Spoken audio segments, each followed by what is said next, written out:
સવારના 7:15 થયા છે અને મોટા ભાગની 4 વ્હીલર્સ અને 2 વ્હીલર્સમાં હેડલાઇટ ચાલુ કરવી પડી છે.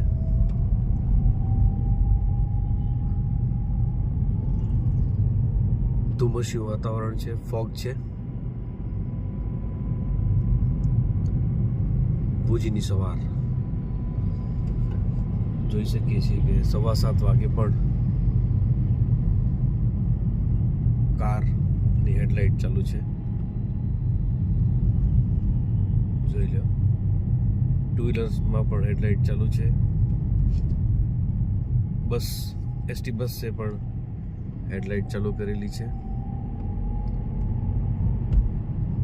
રિક્ષામાં પણ હેડલાઇટ ચાલુ છે.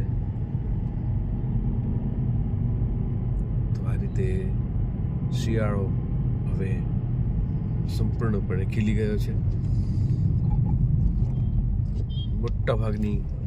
મોટાભાગના 2 વ્હીલર્સ અને 4 વ્હીલર્સમાં હેડલાઇટ જોવા મળે છે. વાગ્યા છે 7:18.